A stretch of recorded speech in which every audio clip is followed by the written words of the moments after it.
The time is now 7 o'clock.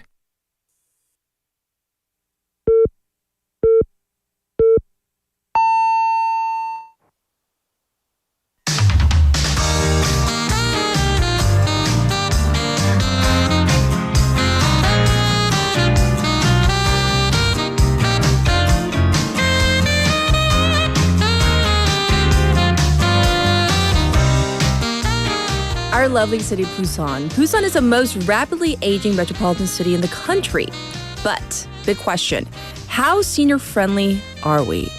Well, efforts continue in our city, including joining the World Health Organization's Age-Friendly City Initiative by some districts. This encompasses various infrastructure, including things like housing, transportation, health, leisure, and community to the aging of a city. So almost a quarter of the population of Busan is comprised of seniors, and we will all age at one point. We're aging as we speak, right? So having an age-friendly city will benefit us ultimately in the long run. I'm Catherine. This is Morning Wave in Busan on Wednesday, the 5th of March on BEFM, 부산영어방송.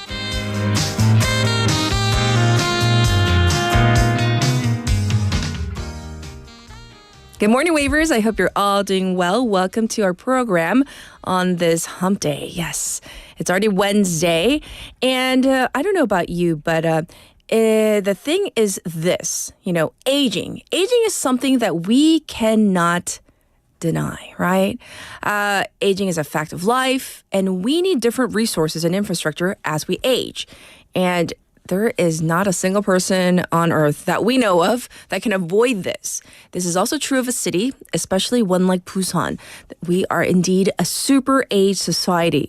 Efforts are ongoing across Busan to make their areas more senior friendly.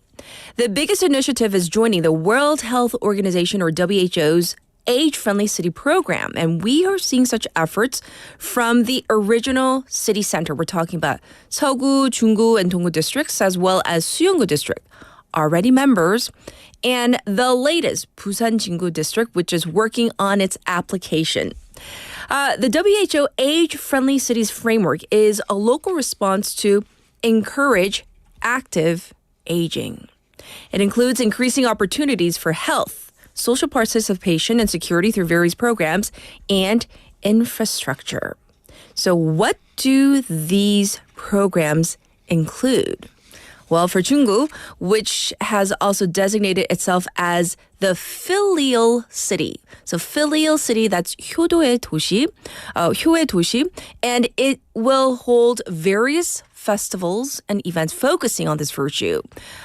Leisure for seniors, a health park for seniors, and even paying for dental implants for senior citizens. So I'm sure that's really good news. A sense of community and socialization are so important for seniors. We know this, both for their mental and physical health. So this is an effort we hope to see across the board, across the city, not just in certain districts. Because once again, we are already a super aged society. Well, that is our main theme, but it's time for a text topic. Are you ready? Here we go. So, assuming that you went to college or you went away for school or just lived on your own. Okay, so if you lived in college, if you went to college, where did you live during your college days? Did you commute from home? Did you live in a dorm? Or did you live off campus, meaning like a housing that is not a dorm, but not your own home, like with your parents, right? So for those of you who have lived away from home, what shocked you the most about living on your own? The realization like, oh my God, I can't waste the toothpaste anymore. Like I gotta be real frugal, things like that. 자, 여러분은 대학 다닐 때 부모님 댁에서 다녀셨는지 아니면 자취, 기숙사 또는 하숙. 그 시절 주거 환경은 어땠는지 너무 궁금해요. 그리고 저도 경험해봤는데 서로 이야기를 나누면서 독립할 때 경험이 정말 특별하다고 저는 생각하는데 it's very special. Also, it can be really difficult. 당황했던 순간 에피소드 보내주시면 네. 그리고 꿀팁도 받습니다. Because I know many people who didn't go to college, but they're independent. And that first taste of freedom and that independence, well, that can be like, wow, wonderful, and also kind of frightening at the same time. And I'll share my stories throughout our program as well. Send in your messages to BFM's live stream live chat on YouTube. So go to the platform and search for BEFM, our channel. And you can click on the button there to subscribe, to log in and chat with our other waivers. Also on your phone, pound 9050, shop 9050. That's going to cost you 100 won. You can also reach me for free through our Kakao Talk channel.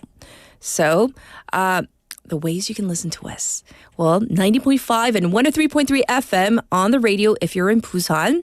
Also, like I said, we are streaming live on YouTube. It kind of surprises me, like some people, like they still don't quite know, so spread the word. We are streaming live. You can watch again at your leisure. And we have the BFM app or the Popbang app where you can download the app for free, respectively, and listen to our program. For the Popbang app, we have the Wa글와글 segment available there. Looking ahead to our first Wednesday of March, we have Claire with In the Now and Jennifer with Skills 101. For a special interview today, we're going to be focusing on the latest with all of these tariffs that President Trump has been imposing, including, of course, that 25% tariff on imports from Mexico and Canada, along with a 10% tariff on Chinese goods. And of course, there's always a likelihood that those tariffs could go up. And there are other tariffs in the pipeline, apparently. So let's find out the latest with our expert that's coming up in hour number 2. And I'll be back with today's headlines.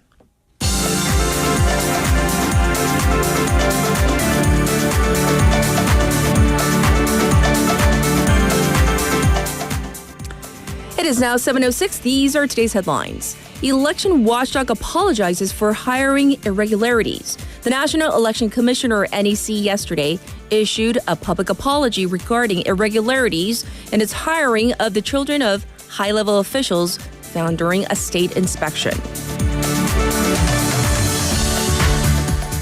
North Korean soldiers in Ukraine wish to go to South Korea. A North Korean prisoner of war in Ukraine has told a South Korean lawmaker that he wants to go to South Korea while another soldier is still contemplating the option.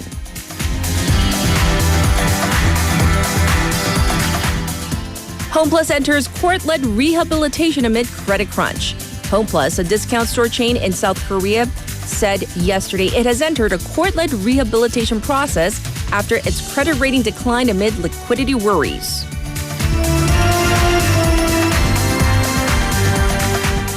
Dozens of schools canceled or delayed from heavy snow. 35 schools rescheduled classes yesterday with a heavy snow alert over Gangwon and Gyeongbuk, according to the Central Disaster and Safety Countermeasures Headquarters.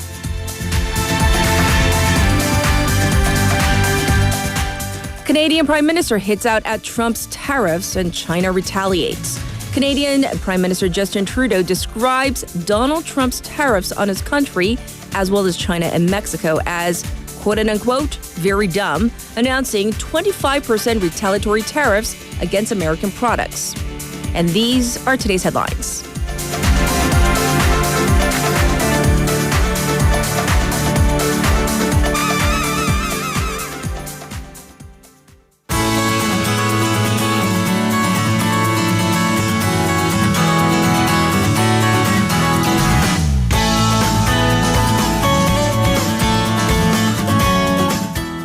It's now time to check in with Sue for Busan Updates. Good morning. Good morning, Catherine. Yes, look. I know, it's so bright. I mean, very bright. Wait, let's describe. I said, look, what we mean is we have a little window in our studio overlooking, and we can see parts of Centum City. We can see the mountains here. And the thing is this. It's like spring is definitely coming. Yes. It is. It's getting lighter. So, Right. Yes. So for our text topic, how did you survive your college days? Did you live at home?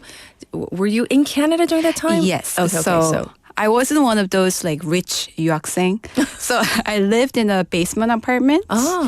And In Canada? Yeah, in Canada when I became a college student. Okay. And I had some company. Oh. I saw like in the middle of the night, I saw like at the corner of my eye, I saw like some like the black things like moving. In your apartment or Yes. outside? So I'm like, oh, I'm not alone.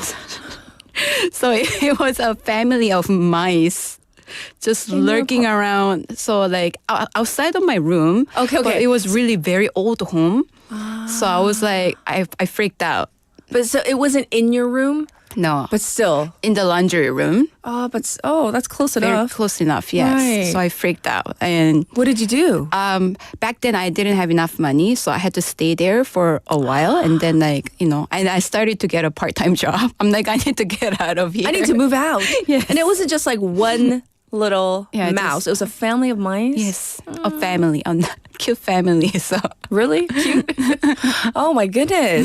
I know. So I'm sure it was quite difficult, kind of being on your own and having to like work while studying though as well, right? yes, it was not easy, but I think I have many like fun memories, good memories. So I'm sure I will get to share more episodes later on. But Okay. Well, I'm excited to hear positive more of your ones. stories. Yes.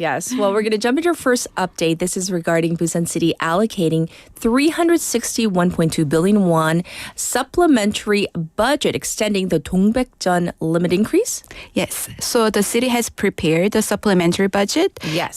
for the 2025 fiscal year, and this represents a 2.2% increase compared to the original budget. Yes. And the supplementary budget is financed through resources such as local allocation tax, 262.9 billion won, and national subsidies, 29.5 billion won.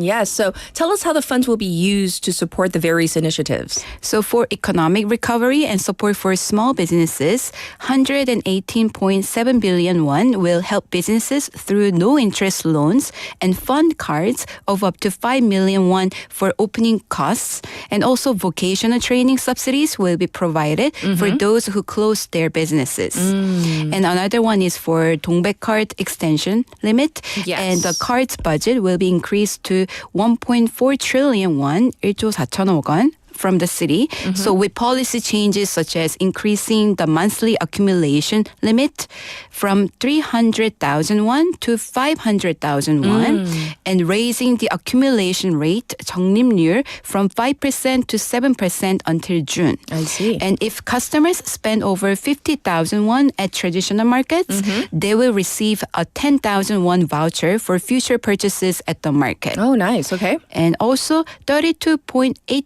billion won will go towards supporting small and medium-sized businesses, expanding logistics support for export companies to help them cope with rising shipping and logistics costs. Yes. And additional funding will go to social economy businesses, including a new coffee industry research and development cluster, and to improve citizens' quality of life. Yes. 29.4 billion won will focus on improving infrastructure such as 15-minute city initiatives, housing improvements, urban regeneration, and building new community and disability welfare centers. And lastly, 30 billion won will be invested in infrastructure and safety improvements, including disaster area rehabilitation and public transport upgrades. And Mayor Park Hyung-jun emphasized the urgency of these projects and vowed to implement them immediately once they are approved by the city council. I see.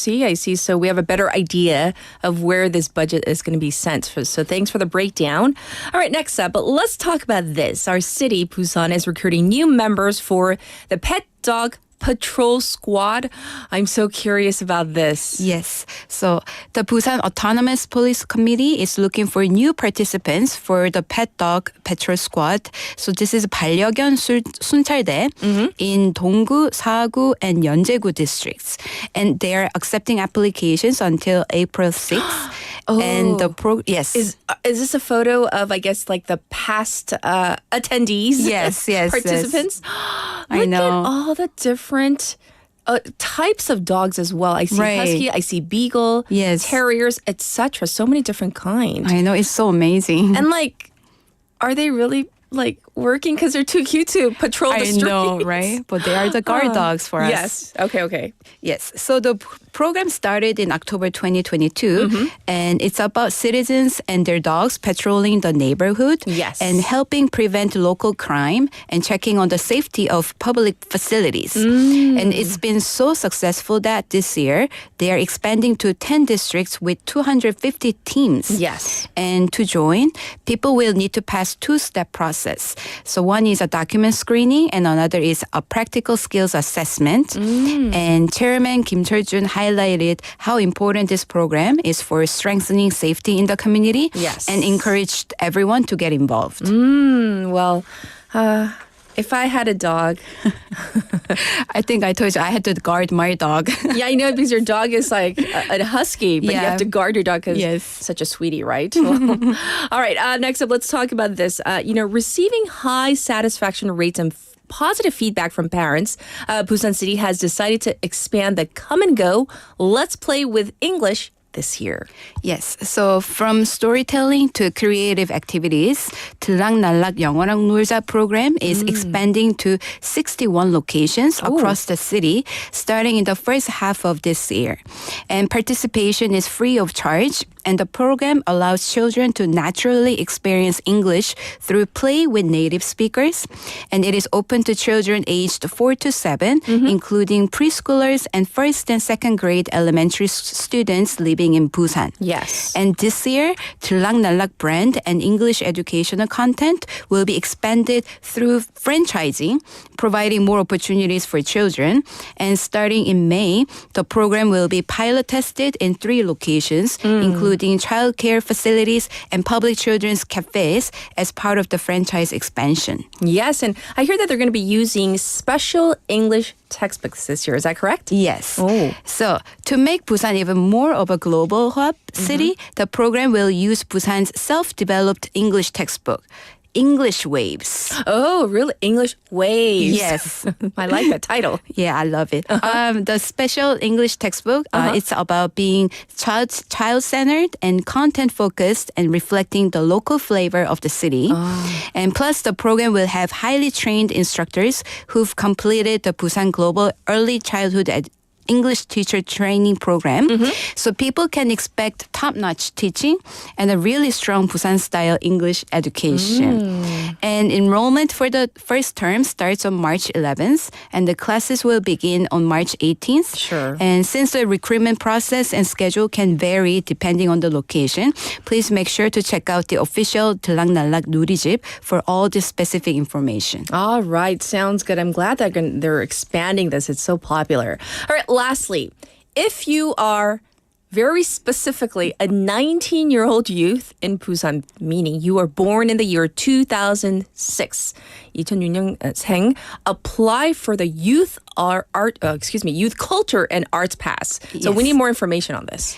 So the city will implement this program in collaboration with the Ministry of Culture, Sports and Tourism to enable young adults to enjoy cultural and artistic performances without financial burden. Yes. And this initiative aims to encourage young people to actively engage with performances and exhibitions by offering up to 150,000 won in support, and regardless of income level.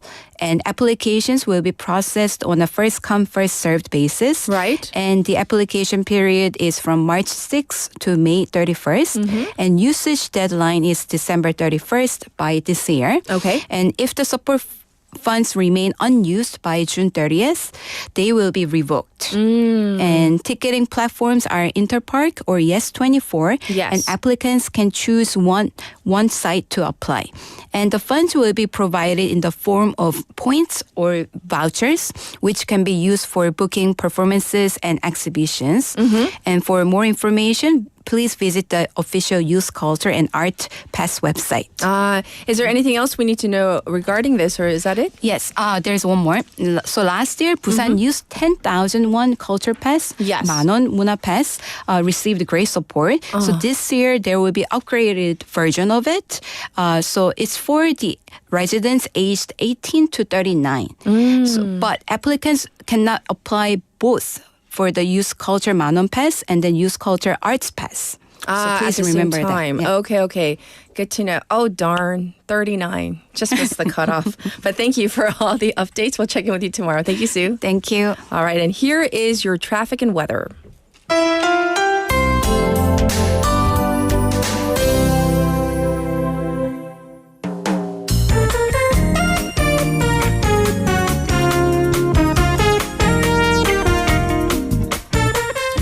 It's now 7:20. Here's your traffic report. It looks backed up on the Dongso overpass right now from the Bumnukgo ramp to the old Gaegeum tollgate. Also looking slow on Chungnyeoldaero right around the Daesung intersection, actually in all directions. Congested on Mandokdaero from Minam to the Namhae Expressway. There's also heavy traffic detected on Gwangnam-no from the KBS 3-way intersection to Dongbang 5-way intersection. Today happens to be Gyeongchip. That is one of the 24 solar cycles, basically where all life wakes up from its winter slumber. The weather has warmed up significantly in Busan compared to the last couple of days, with the current temperature sitting at 5 degrees Celsius. Light rain is forecast for this morning. Daytime high is expected to go up to 10 degrees Celsius under cloudy skies. Across the nation, heavy snow continues in Gangwon and Gyeongbuk, with rain or snow still coming down lightly across most of the country. So take care. This was your traffic and weather.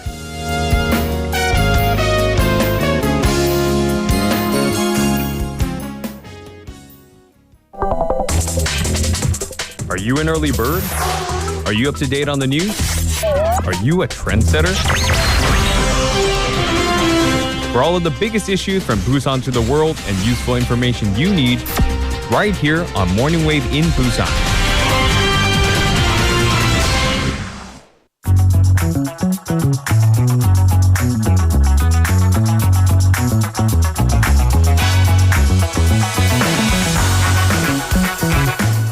It's now time for News Digest. We have Haley in the studio. Good morning. Good morning. It's a beautiful morning. It's so nice.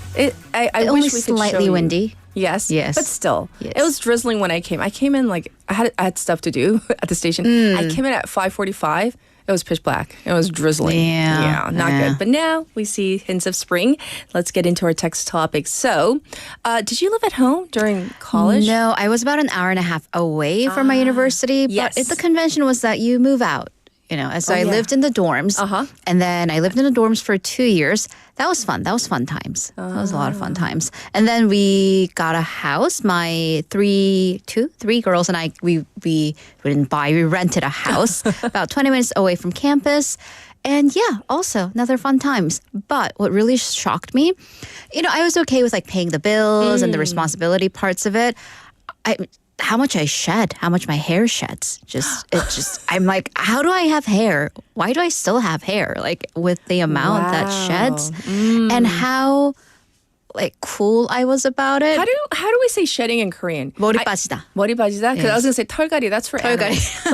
But then, Not for humans. But then Right. you know, you do use that for animals. Shedding. You Shedding, shed animals, yeah. yes. But I mean, it was to the point that I was shedding. I was like, I mean, is What's new going hair on? coming in? Like, am I going to be blonde all of a sudden? Like, what is right. happening? And then I was just like, live and let live. Whatever. Yeah. We did have a lot of spiders, and I was the designated spider killer of the chosen family that I was living with my roommates. Yeah, I am okay with Yes. like all the bugs and spiders and the critters. Not rats though. Never rats. You know, looking back on dorm life. So for my first semester, I did live in a dorm. It was just one semester though. And there's a reason. I could not acclimate. I couldn't adjust to living in like a communal space. Oh, Like sharing their bathroom. What do you like, you know, I've always had my I mean, so did I. But yeah, I was like, see, because I'm so chatty. I was like, I mean, I can talk to people. Like, I'm chatty, but like I want like, you know, my own bathroom. you need privacy. And like I couldn't really hang. So I was just like, you know, I love you guys, but I'm moving out. Gotta go. So I actually moved out with a really, she is a nice person still. Her name is Katie. I'm not going to say her last name. So are we She's, like, outing people now? Happily married with like 4 kids. But so we moved out together in an apartment. Yeah. So we each had our own bedrooms. I think I've told you this off air. Oh, I know, Katie. I know, Katie. Yeah. Let's just say she had a lot of male friends that spent the night. She had suitors. Yeah. She was being courted, wooed.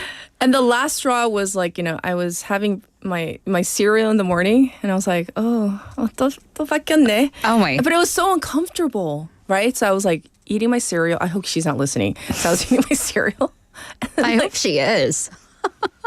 And then this is what she said. This is the honest truth. She goes, oh, hey, this is my roommate Kat. And she goes, what was your name again? So I was just like, And so I begged my mom. I was like, you got to get me out of my lease, the contract with, and I moved back home. Oh. Because it was just like. It was that bad. Yeah, I just couldn't hang. But anyhow, I'm sorry, Katie, I outed you, but let's jump into our news. All right, let's talk about HomePlus. This was in news headlines, right? HomePlus, one of the big 3 grocery chains here in South Korea, is going under corporate rehabilitation. This is big. Right. So HomePlus is entering into this court-led rehabilitation program, 기업회생, with the Seoul Bankruptcy Court to handle this possibility of a short-term liquidity crisis. So HomePlus yesterday applied for this process, and the Bankruptcy Court approved the proceedings after reviewing the application. So why? Let's go back to last Friday. So on Friday, the Korea Investor Service and Korea Ratings Incorporated, they lowered credit ratings for HomePlus from A3- to A3, basically citing the lack of efforts to improve its financial health. So HomePlus, it's for its side. It's saying that it's not in trouble. It is trying to prevent trouble, that this is preemptive to avoid a liquidity crisis. And when we say liquidity crisis, 유동성 문제, we're talking about cash flow, right? So it also explained that this credit evaluation, the lowering of credit, it actually doesn't reflect its improved debt to equity ratio and increased sales on both its online and offline stores. The retailer also explained that even if the rehabilitation process were to start, and it did, it will pay its employees normally and keep the stores open and operating. Yes. And HomePlus finally, it said that with this suspension on its debt from rehabilitation, it will be able to solve its cash holdings. Indeed. And, be that as it may, this is a reflection of the rapidly kind of changing, evolving retail landscape right now. Absolutely. So HomePlus currently operates 126 stores nationwide. Sure. This is down from 131 just a year earlier. And we've reported on several HomePlus locations closing down throughout Busan. Right. And that's not just for this retailer, it's for others in the top 3.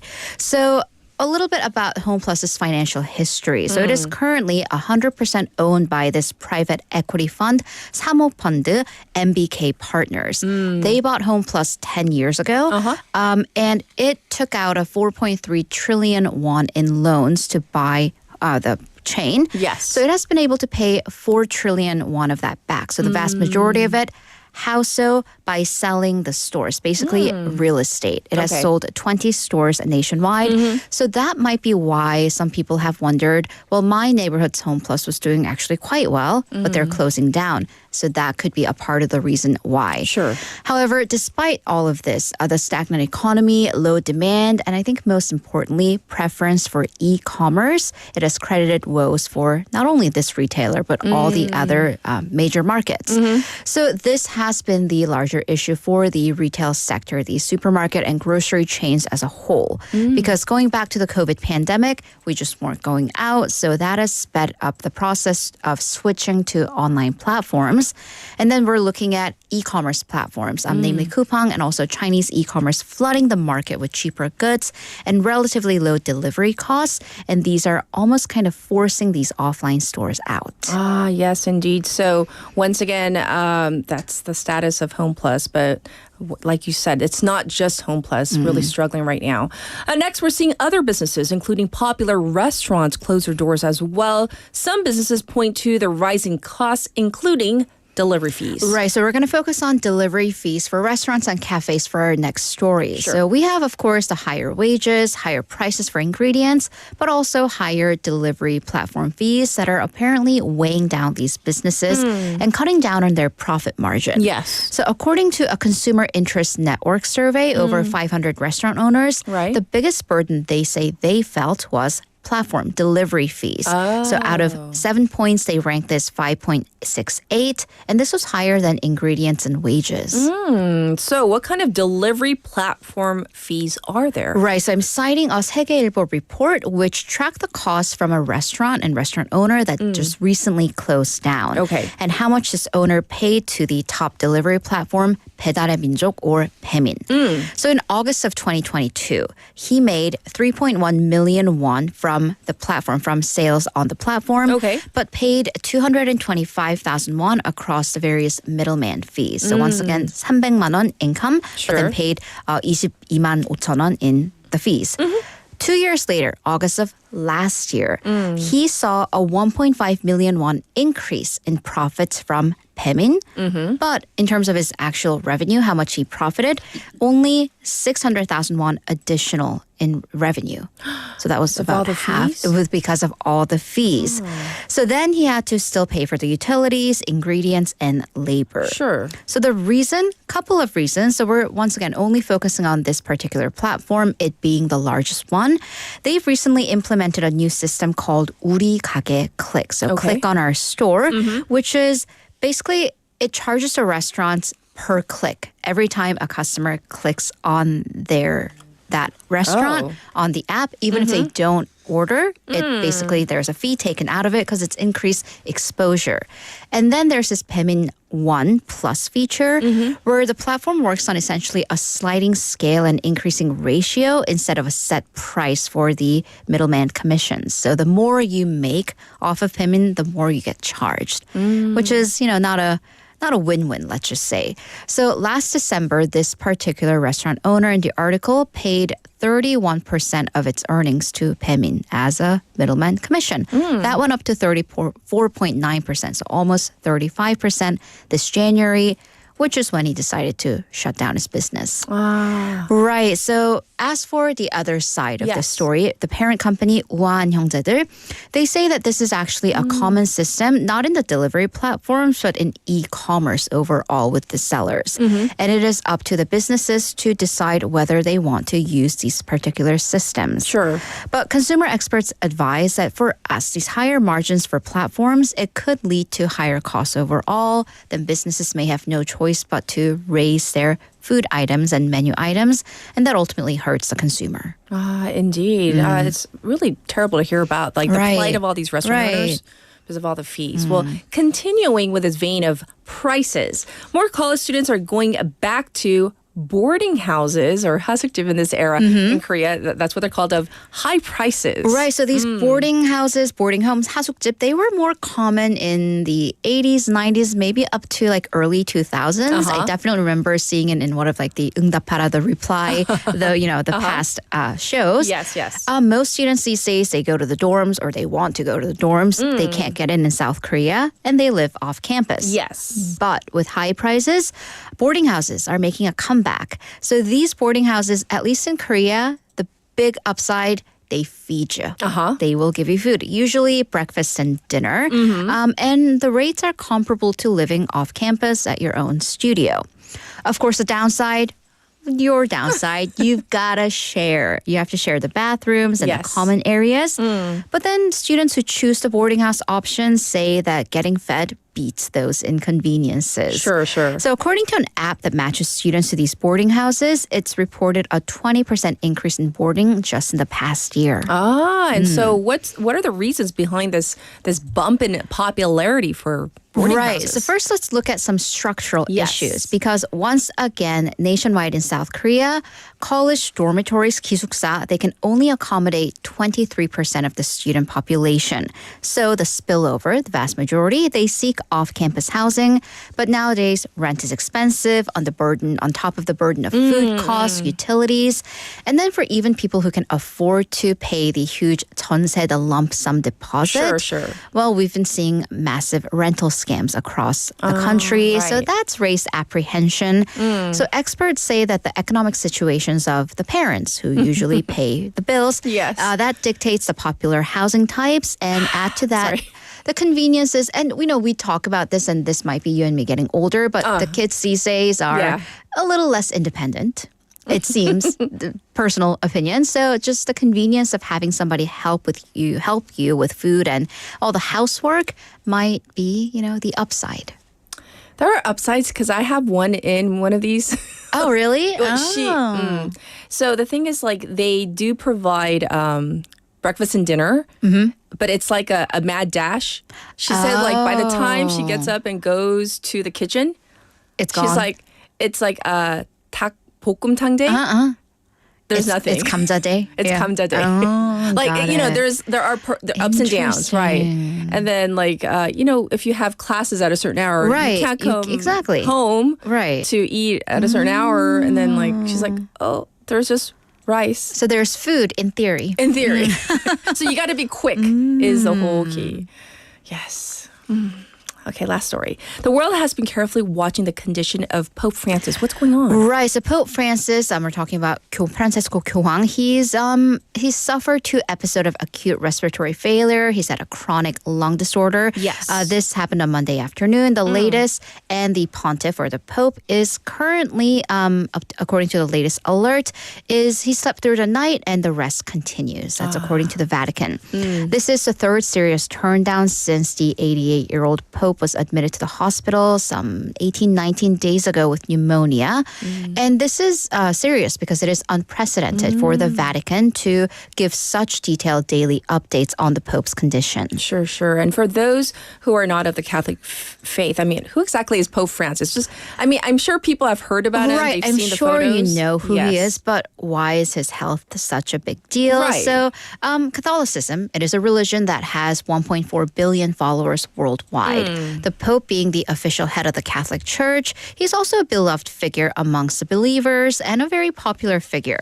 Also, he's an important political figure. He is the head of the country, the nation, the state of Vatican, Yes. which is the world's smallest country, but of course wields disproportionately large political and social influence. As for Pope Francis, he has repeatedly used his influence for immigration and climate change-related issues. Recently, big things being the wars in Ukraine and Palestine, of course, or in Gaza. Of course, the Pope's position or comments, they have no legal binding power, but it's difficult to find a world leader who would outwardly oppose him, given, once again, 1.4 billion followers. Yes. And as Leslie pointed out, even if you aren't a Catholic, he's still an important spiritual leader in the world. Right. Just like a figurehead. Whatever he says, people listen, whether Right, you agree with absolutely. him or not. So. Right, and he has definitely been more popular than other previous popes as well. Yes, that's true Right. as well. Well, thanks for going over all the news. And of course, we'll check in with you in hour number 2. Thank you, Haley. See you in a bit. All right, and now let's get to your messages. Today we're talking about, your college days. Did you struggle living on your own? Did you live at home? Well, we have one person that did live at home. 이름님 who says, 전 부모님 집에서 다녔어요. 기숙사 생활 하고 싶었지만 가고 싶었던 먼 지역 대학은 떨어졌었어요. So this person says they wanted to live in a dorm. However, they didn't get into their college of choice, so they actually commuted from home. So I've done it always. I've lived in the dorms. I've lived in an apartment, off campus with my lovely roommate. And the thing is this, I ran into her years later, and then I was like, who is this? She was in a shut thing, suit, all dressed up, pushing a triple stroller. And I was just like, whoa, things have changed. But anyhow, wishing her the best. Here is Kat's pick for today.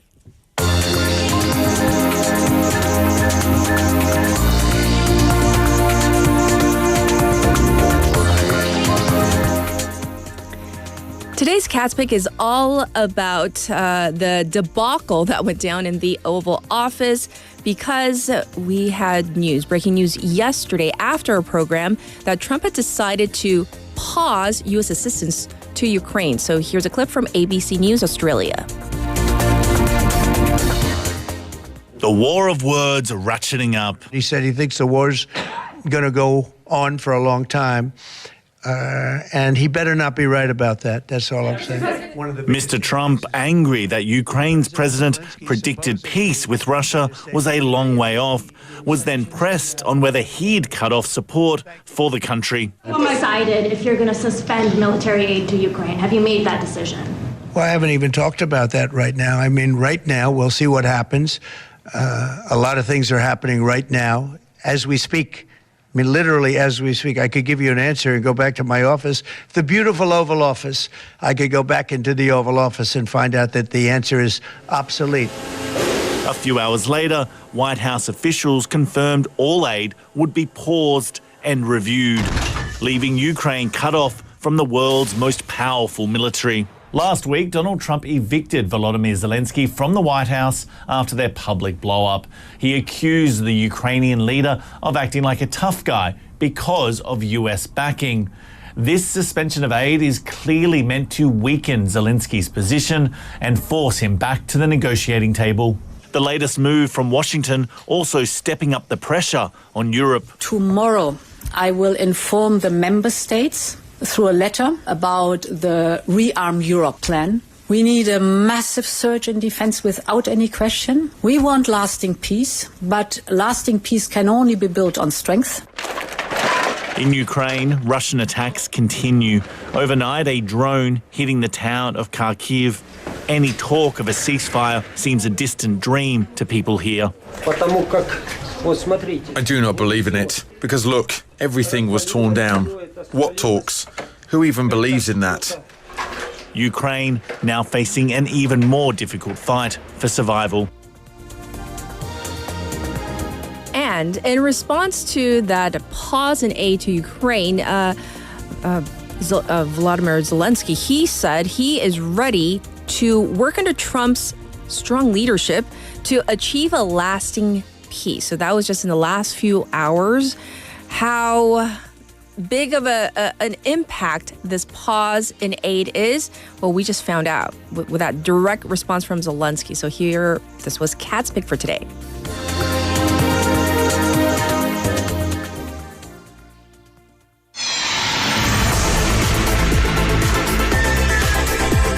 Stay tuned.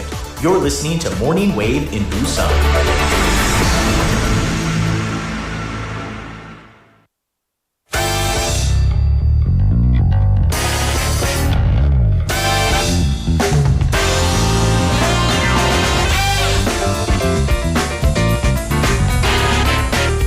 Look, Wavers, we found spring. And I brought spring into the station. Claire, welcome back. You look so lovely in that lavender. Morning, Wavers, like cat. Can you get closer to the mic? Yes. Okay. You look lovely, but we want to hear your lovely voice as well. Yes. I can't believe it's our last week together. I know. I can't believe we're already at my final week. I know. I'm so sad.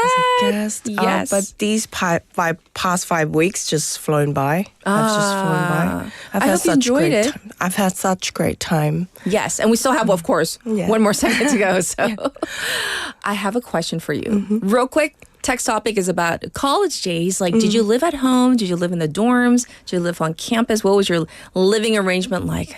I did a bit of both because I went to Korean uni and I went to Australian uni. I see. So when I was in Korea, I was living at home. But in Australia, I was living at student apartment. We didn't really have dorm on campus. Yes. So we had student apartment. I have one funny story. Oh, yeah. Tell us. So I was in a 3-bed. So every story, like every floor has exactly the same. The layout is the same? layout. So you will never know which floor you're in. And then I often it's my fault, but I didn't lock my door because I often forget my keys a lot. Like when I throw out my trashes. So I think it was one night because all of my housemates, they went back home. And I was there by myself in the lounge. And you didn't lock your door? I didn't lock my door. I forgot. And then someone walked in and I was like, who will be at this time?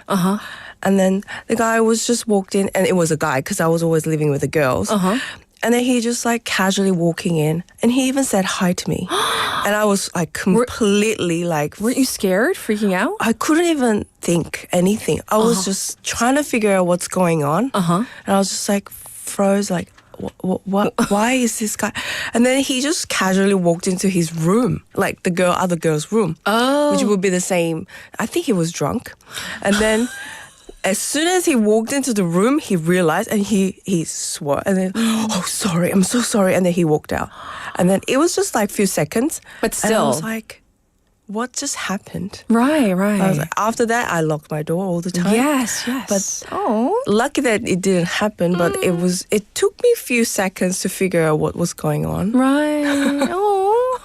That's like kind of scary though. It was scary. It could have been scary, right? It could have been a very scary story. Thanks for sharing. Leslie, the lilac makes her skin look like a porcelain doll. Yes. Like I said, I brought spring all on my own into the studio. Let's jump into our last segment together. What's our last but not least topic today? Yes, so we're going to talk about growing trend of marriage and family solution programs. Yes. So what are some of kind of like the key trends? What should we be on the lookout for, or what's like trending right now? So there's a rising interest in marriage and family therapy. So there's one famous person with diverse shows. In the diverse shows, recognize the unique cultural dynamics of Korean family. Yes. So they have to tailor counseling models for addressing specific challenges faced by couples or Korean families. So give us an example. The most famous one would be 결혼지옥. Have you heard of? I've heard of it, but I haven't watched any of the episodes, not yet. But you know 오은영 박사님. Oh, of course, yes. So she provides professional counseling for couples facing like any challenges. Also, the other rising one is divorce consideration, 이혼숙녀 camp.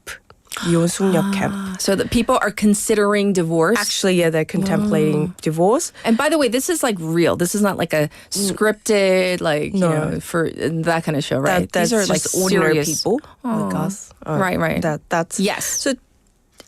So you said you don't watch them. I haven't seen them. I've seen them like maybe, channel surfing like in passing, but I never kind of latched onto one yet. They give you a lot of tips. Do you think they actually...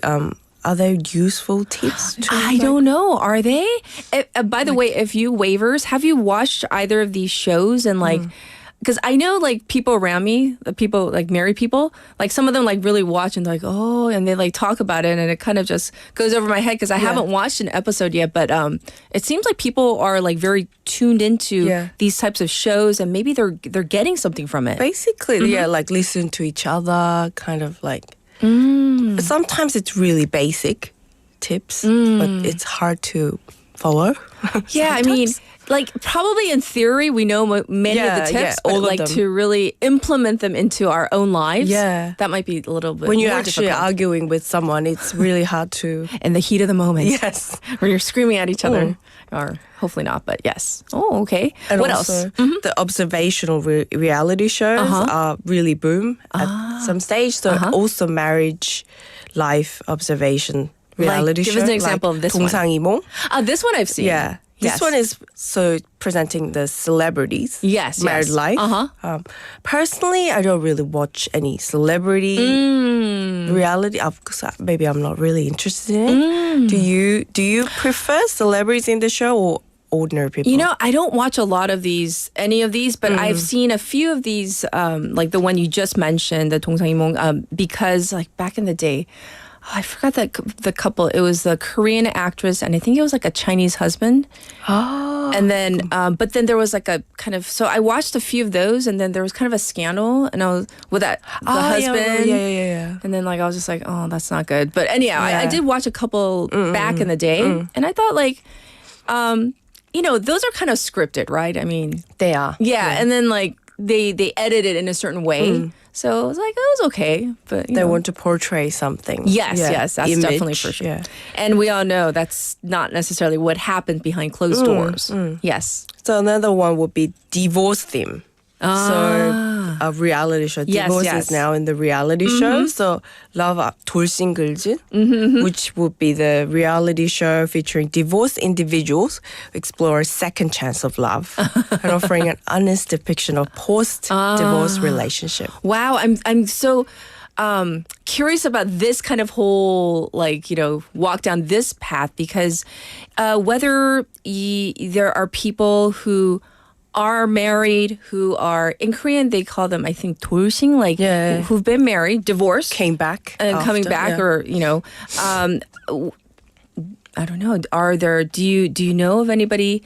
There's lots of people who fit in this category these days, right? Because even in the States, but here as well, the divorce rate is actually higher than you might think. Even in Korea, it's pretty high really these high. days. Yes. Yeah. So that actually aims to normalize divorce. Yes. Encourage open discussions about Absolutely, yes. rebuilding their lives after the marriage ends. Because that's such a big decision in their lives. Right. I mean, no matter what nationality or which country you live in, it's a major decision. And but I do appreciate the fact that it's becoming normalized, even in Korean society, where maybe in decades past, it was kind of like a kind of thing, right? Yeah, so there was a stigma. But I'm glad that the stigma is going away because it is helping to reduce the stigma around the divorce and actually open up the conversation. So nowadays, I feel like people are more open to talk about it. Right. Which is, I think, healthy to have these healthy conversations around it. Definitely. Do you think this program helps, increase birth rates or I'm not marriage sure. rate? I don't know if a certain program is going to impact, let's say, me enough where I'm watching a show and is it going to trigger me to, work on my marriage or file for divorce? I'm just saying theoretically. I don't know if, a show, but, it might have an impact on people out there. So, and people are chiming in saying some of them actually do watch these types of programs. So, yes. That's my personal opinion. Yes. When it comes to marriage or divorce solution programs, feels me like they showcase the worst case scenario. The worst case, okay. Worst case scenario of marriage. Yes. And possibly making people think whatever you have right now, it's better than this one. So, 잘 살아, 그냥 잘 살아라. That's an interesting take. That's my take sometimes. It's always showing the worst case scenario. That's true. The extremes. Because that's what sells. Yeah. Even in the non-scripted shows, right? Yeah. The extreme cases. Yeah. So I think in that way, maybe it helps. Even people were seriously thinking about getting divorced or that. And then, my husband is actually better than... Or my wife. My wife. Yes, my spouse. Yes. Oh. My other half is better. It's we're not that bad. Not that bad, yeah. We're kind of in the normal realm, right? Right. You might think that. Interesting. Yes. So what else have you noticed in the trends? So there's a lot of also shows are showing parenting challenges as well. It's now moving on to the family. Yes. Offering so they actually highlight the difficulties of raising children, providing entertainment, but also practical insights of parents. Parenting. Yes. So the reality of parenting. That's true. And isn't there Dr. Oh Young? Oh Young is actually this is the one I've seen. I've seen a couple of these. Yes. Yeah. You heard about 금쪽이? Yes. So that's actually the parents' real concerns, providing parent solutions.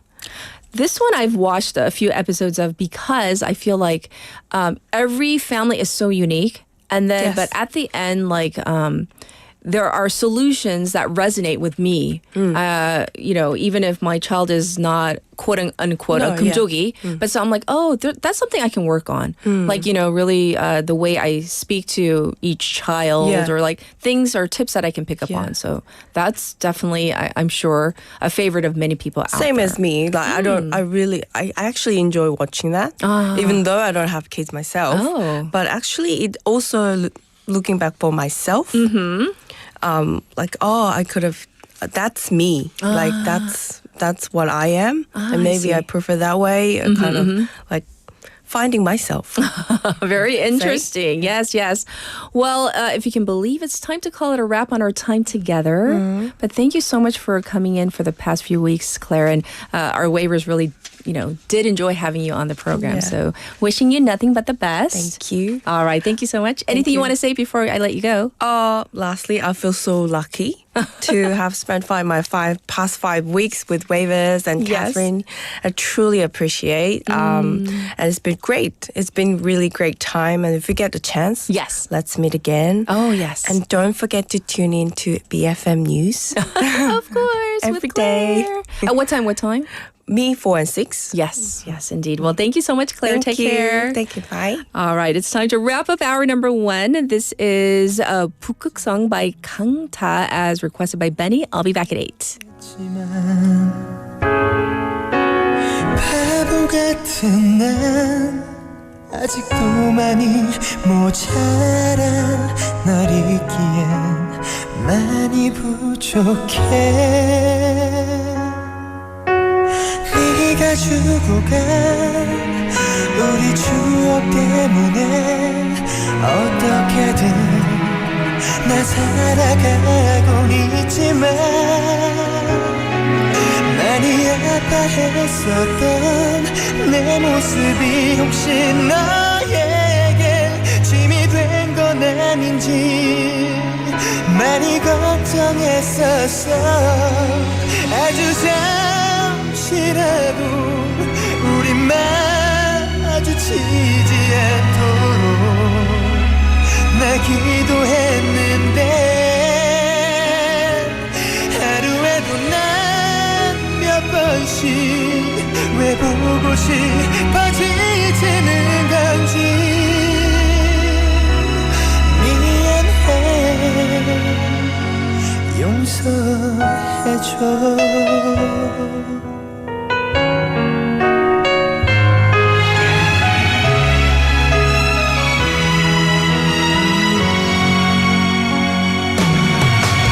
가끔씩 내게 들리는 네 소식에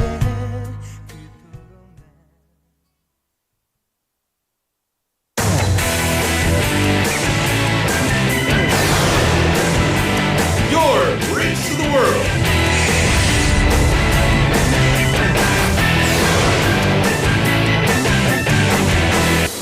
BEFM 부산영어방송.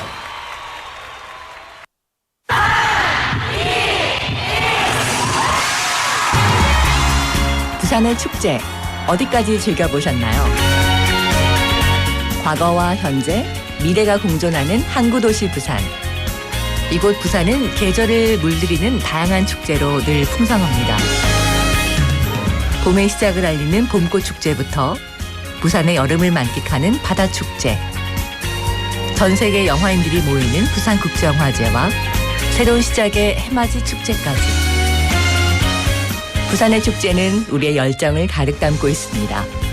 바쁜 일상은 잠시 뒤로 하고 특별한 시간을 선물 받는 바로 이곳 부산에서 우리의 삶은 축제가 됩니다. 축제로 하나 되는 부산, 여러분은 어떤 축제를 기다리시나요? 이 캠페인은 대선공익재단과 BFM 부산영어방송이 함께합니다. 혹시 지금 운전 중이신가요? 어린이 교통사고 피해자 수는 지난 3년 평균 약 9만 명. 특히 어린이 보호구역 안전기준이 강화된 이후에도 어린이 보호구역 내 사고는 지속적으로 발생하고 있습니다. 스쿨존에서는 반드시 시속 30km 이하 서행, 스쿨존 내 불법 주정차 금지, 차량 출발 전 앞뒤 좌우 살피는 습관으로 어린이가 안전한 도시를 만듭니다. 참, 운전 중 휴대전화 사용은 모두에게 위험합니다.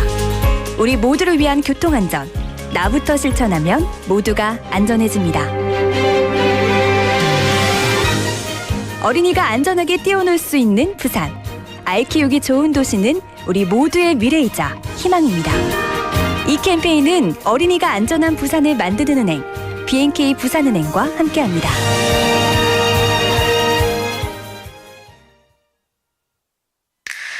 Welcome to Busan. Let me show you around. Here you can find the world's largest musical in-ground fountain, and the world's only UN memorial cemetery. Stroll along the coast and explore the largest mountain fortress in Korea. As well as all this, there are so many tourist attractions, beautiful exhibitions, vibrant culture, convenient facilities, and delicious foods unique to Busan. With all the beauty and charm of the amazing city of Busan, you'll find yourself right at home in this ever-changing tourism paradise. So stay with us a while. Busan, your #1 tourist destination. Your home, away from home. This campaign is brought to you by BEFM, 부산영어방송.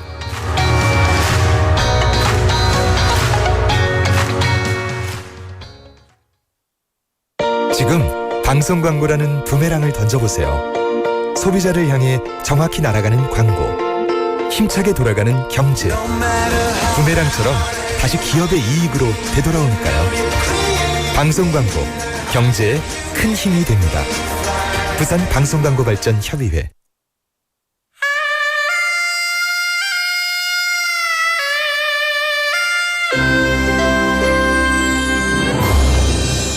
The time is now 8 o'clock.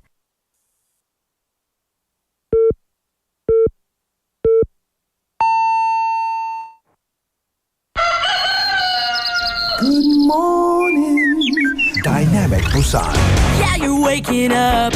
Time to shake it up.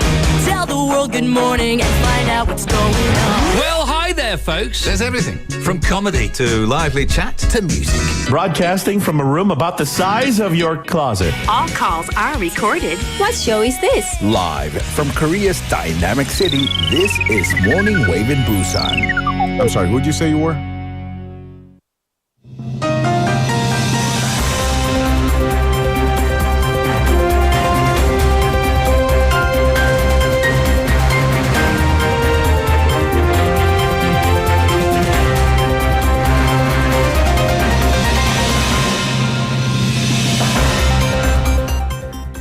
It is now 8 o'clock. This is News Highlights. Election watchdog apologizes for hiring irregularities. The National Election Commission, or NEC, yesterday issued a public apology regarding irregularities in its hiring of the children of high-level officials found during a state inspection.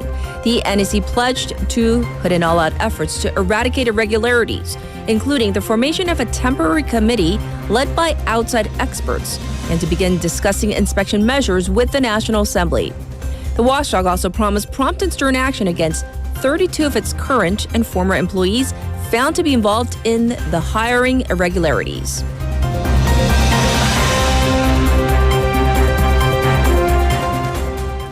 HomePlus enters court-led rehabilitation amid credit crunch. HomePlus, a discount store chain in South Korea, said yesterday it has entered a court-led rehabilitation process after its credit rating declined amid liquidity worries. The Seoul Bankruptcy Court approved the rehabilitation proceedings for HomePlus after reviewing its application. HomePlus says that this move is a part of its preemptive efforts to avoid a liquidity crisis. The current management will continue to handle key decisions as the court did not designate a court-appointed manager for the company.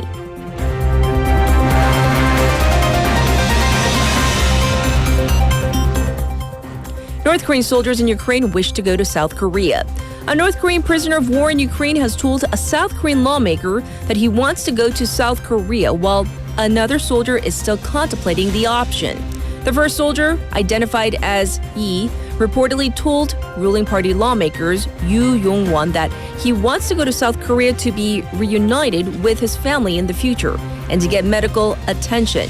He said North Korean soldiers were given grenades for self-destruction in case of capture, although such action was left up to personal choice. The South Korean government said it is willing to help provide protection and support if the soldier requests to come to Seoul.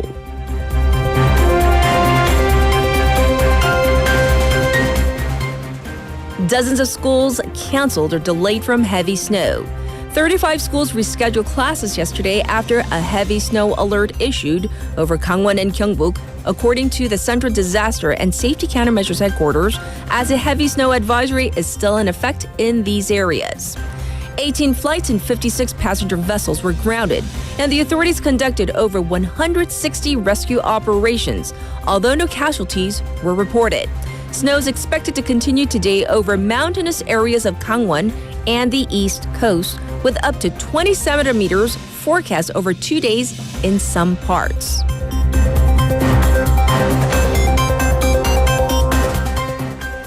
Canadian Prime Minister hits out at Trump's tariffs. China retaliates. Canadian Prime Minister Justin Trudeau describes Donald Trump's tariffs on his country, as well as China and Mexico, as very dumb, announcing 25% retaliatory tariffs against American products. Beijing also announced tit-for-tat tariffs on agricultural products from the U.S., while calling for the U.S. to return to dialogue and cooperation. Donald Trump warned that his administration would raise its tariff on Canada by the same amount. The U.S.'s 25% tariff on Canadian and Mexican goods, as well as an additional 10% levy against China, went into effect on Tuesday local time. This was News Highlights.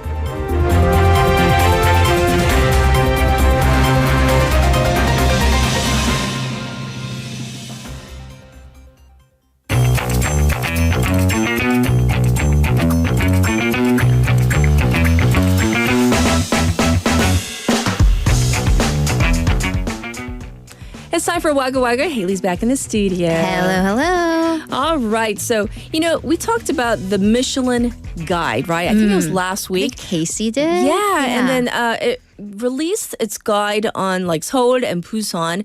But there's still quite a bit of waggling going on with the restaurants in Busan. So kind of explain what's going on. Right. So Casey talked about the overall issues and controversy there. But Michelin guide for Busan, it has selected 48 restaurants. And this is a combination of the star restaurants. I think 3 places have 1 stars. The Bib Gourmand, which is the kind of the more affordable options, and Michelin Select.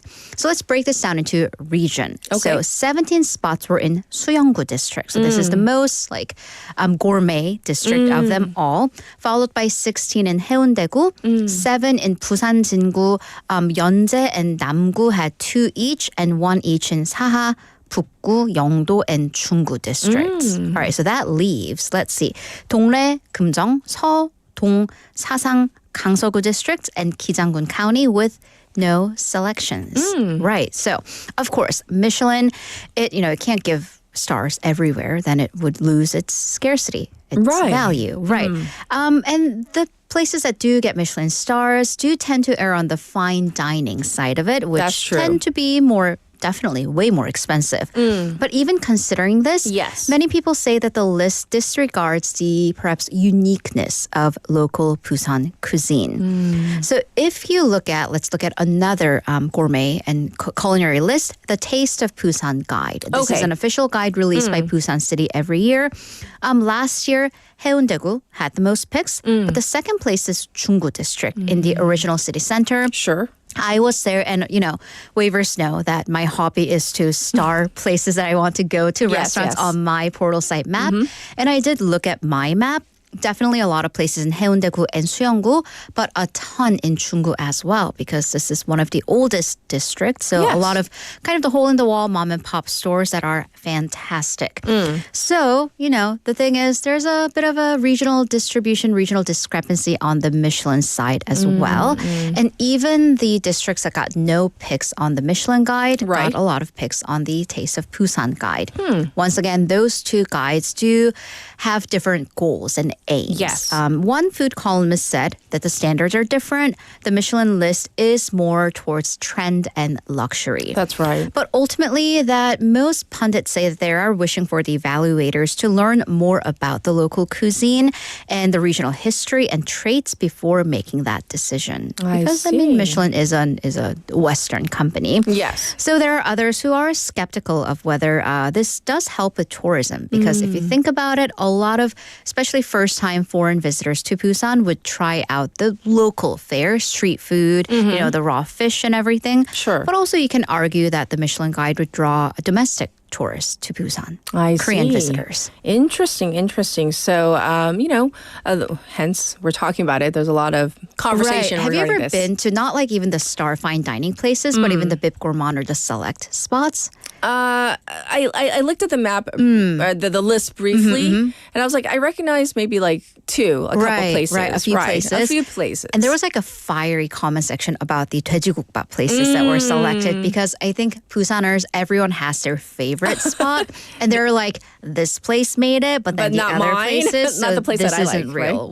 Right? Right. There was a lot of conversation. Yeah. We'll But just it's leave the whole point is it's to get the conversation started. Right. Yeah. And you have to also keep in mind the people, the Michelin, the Secret, whoever the people that go out and like rate these restaurants. Right. They're also it's subjective. I mean, they're human beings, right? Exactly. Right. Everyone has different tastes. Yes. Well, next, this is a rude surprise or cause of fear for someone living alone. Oh, right. Someone tried to break into their home. Oh my goodness. Yeah. I mean, Yes. going back to like my living alone story with my housemates, a bus stop was built in front of our home in Seattle. And I was like, oh, cool. Like less walking. But my friend was like, should we get extra security?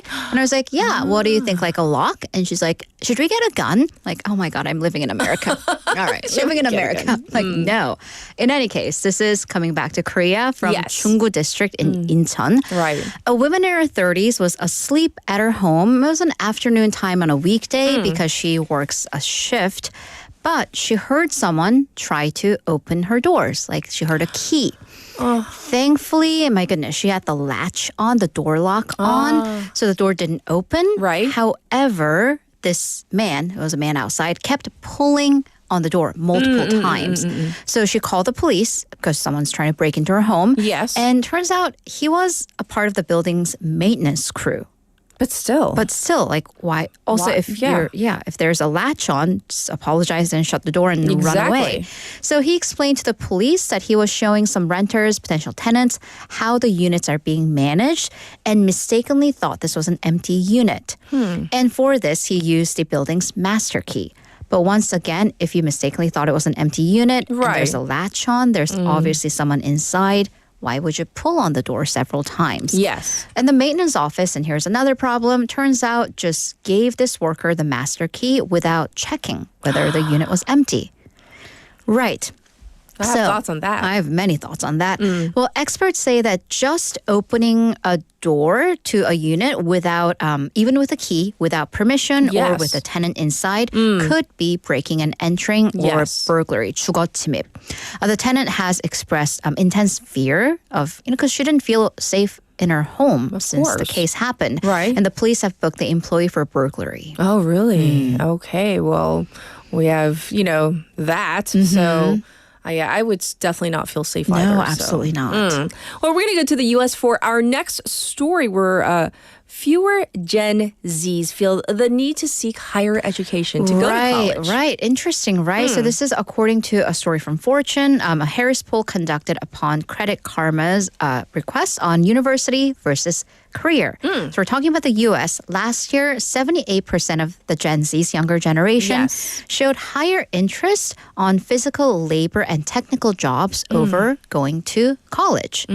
So this is upon the decision that they don't necessarily need a college degree, which comes with a very high tuition fee, but they can still make good money from certain jobs. So the top choice for laborers that don't have a college degree was truck drivers, who, of course, you have very long hours, but they can make in the States between $68,000 per year to six-figure job, $101,000. So that's like 140 million won, 1억 4천만 원 for being a truck driver. Okay. Construction workers, their wages up to $62,000 or 86 million won, 8,600만 원 연봉. So chefs can also make, again, six figures. And by the way, when we say six figures, that's, six figures, 0.00001. 억대 연봉 is what we normally call it. Yes. With the starting salary at $47,000 or 68 million won. Okay. So these are for men. What about for women? They saw careers based on kind of care or communication, customer service jobs. Apparently, you can make up to $56,000. In medical industries where you don't need a license, nurse practitioner, or even doctor, $66,000 to $119,000, 170 million won. I mean, keep in mind that average salaries, the cost of living is definitely higher in the States. Inflation rate has been through the roof. Right. But still, even cashiers in the U.S. can make $50,000 per year. So experts say that previously the concept perception, yours and my time, was that you need to seek higher education, get that college degree to get a good job. Right. However, the high tuition rate itself has become a massive burden. So a lot of people who do have student loans, they are starting in the negatives. They're starting in a pit and they have to fill that pit. So many people's perception is, well, why dig yourself into that pit? Right. And I know I jokingly, but just really half jokingly, kid about the high cost of tuition for university here, but compared to what it is in the United States. Yeah. So I think, in my experience, when I graduated college 10 plus years ago, state schools, which is like national university, and Korean national universities, tuition was very similar. Right. But when you look at private universities, it's like 10 jumps. Exactly. Yes. All right, our last story is a heartwarming one, so let's hear it. Indeed. So an older woman, a grandmother in her 90s, she walked into a community center, an administration and welfare center in Daejeon Seogu district. Yes. Gave the center an envelope filled with 3 million won inside, 300만 won. And she says that she's never been able to really be of help to the country, but she's received a lot of help from the country. So now she wants to give back. She stated the money isn't much, but she hopes that the money will go to help the kids who are in need, but who are not giving up on their education and dreams. By the way, prior to this, she also gave a fund to create a scholarship to a local university. And here's the kicker. She herself is on basic welfare. Oh my gosh. So really? considering that, 3 million won, 300만 won is a lot of money. Yes. So an official from the community center said that this isn't just a simple donation, that it's a meaningful expression of her entire life's worth of appreciation. Sure. So the center said that they will use that money for education and welfare for children and teens in need in the area. Applause for this this grandma in her 90s. Doing much more than many of us would ever do. So thank you for ending it on a good note. And of course, we'll check in with you tomorrow. Thank you, Haley. Have a great day. All right, now it's back to you, the listeners, for our updated traffic and weather.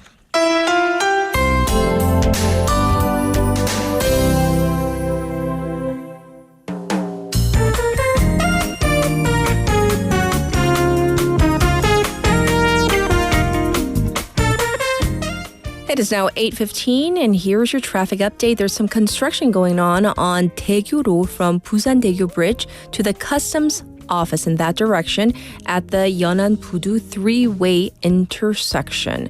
Also, there's some congestion on the Dongso overpass from Seomyeon to Ganman. It's also slow going on Byeongnam-lo going into the city right around the Wondong interchange. It's backed up on Mandakdero from Binam to the Namhae Expressway, and it's heavily congested on Jungangdero from Songgong three-way intersection to Seomyeon intersection in both directions. As for the weather, once again today is Gyeongchip, one of the 24 solar cycles where all life wakes up from its winter slumber. So you might have noticed it has warmed up significantly here in Busan compared to the last couple of days, and the current temperature is sitting at 5 degrees Celsius. There might be a little bit of rain wherever you are just in the AM. The daytime high is expected to go up to 10 degrees under cloudy skies. Across the nation, heavy snow continues in Gangwon and Gyeongbuk, with snow or rain still coming down lightly across those parts. And this was your traffic and weather.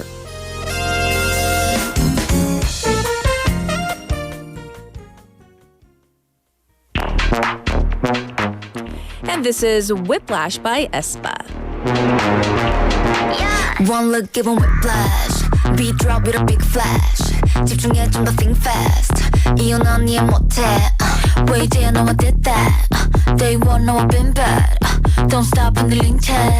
무리해도 can't touch that. Under pressure, body sweating. Can you focus? 어디서 날 거쳐봐서 I'm the coldest. 오직 나만 네 입안을 바꿀 change it. Just close your eyes, breathe in, baby. One look, give 'em whiplash. Beat drop with a big flash. 집중해 좀 더 think fast. 이혼 넌 이해 못해 왜 이제 너와 됐다 Day one know we've been bad Don't stop handling jet 무리해도 can't touch that Whip whip flash Whip whip flash Whip whip flash Whip whip flash Whip whip flash Whip whip flash Whip whip flash One look give 'em whip flash Fancy 이건 참 어려워 It's glowing and it's flashy 알아 적당한 미문지 keep it classy 따라하지 넌 또 하나부터 10가지 아닌 척하지 Push your body sweating can you focus I deliver I can promise I'm the coldest 웬만해도 소용없지 don't you blow it Just close your eyes breathe in and visualize 시작되는 순간 끝나버린 판단 기회를 오직 one time unforgettable 찾아낸 the right light 사라지지 않아 너는 생긴 one time unforgettable One look give 'em whiplash You drop with a big flash 집중해 don't think fast 이유 넌 이해 못해 왜 이제 너와 됐다 Day one 너와 been bad Don't stop 흔들린 채 무리해도 can't touch that I'm the highlight It's your red light It's a nice about me You know it's my side 거친 내 side 만들어갈 history One look give 'em whiplash Beat drop with a big flash 따라와 어서 move fast 이유 넌 이해 못해 왜 이제 너와 뒤돼 Day one 너와 been bad Don't stop 흔들린 채 다가와도 can't touch that Whip whip flash Whip whip flash Whip whip flash Whip whip flash Whip whip flash Whip whip flash Whip whip flash One look give 'em whip flash Welcome back, everybody. Let's get to some of your responses about your independent living or kind of a mixture. Maybe, living in a dorm, going home on the weekends to your parents' home as well. And so some of you had some really interesting experiences that you shared with us. So I'm scrolling, trying to find some of your messages. Okay, so some of you are saying that 고수님, so I'm going to paraphrase. He basically said that he lived with people. He 자취 생활했대요. So he lived on his own, but then there was also kind of because so many people came in and out of their place, there was kind of a breakdown of just like the basic, rules and etiquette and stuff like that. So they instilled some rules, and he said it was much better after that. So thank you for sharing that message as well. Juliet saying that she lived in a dormitory throughout college, and what she was surprised about the most is that they had to use a public shower room. And at first she was so embarrassed to take a shower with, others. And so people are asking, like, is that different from like a 목욕탕, or going to like a 찜질방 or sauna or something like that? And she says it's quite different from a public bath. It felt awkward. So I actually do remember the first time I also went to go take a shower when I moved into the dorm. And we did have, it was like semi-private stalls, the shower stalls, but other girls, they were just like, they didn't really care, and they were just very natural, walking around nonchalantly, in their birthday suit. I was still a little awkward too. First year I was just kind of like, I don't feel that comfortable. But I got used to it because you got to take a shower. You got to wash your hair. You got to go about your day. You don't have time because people are waiting for that shower. So you get used to it very quickly. So anyhow, thank you for sharing some of your very interesting stories with us. And now we're going to get to our special interview.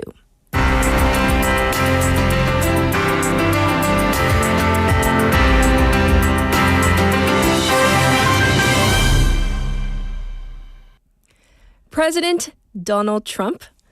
Yes, we're going to talk about all of this, but let's get to a clip first to explain everything. The United States launched a trade war against Canada, their closest partner and ally, their closest friend. Canadians are reasonable, and we are polite. But we will not back down from a fight.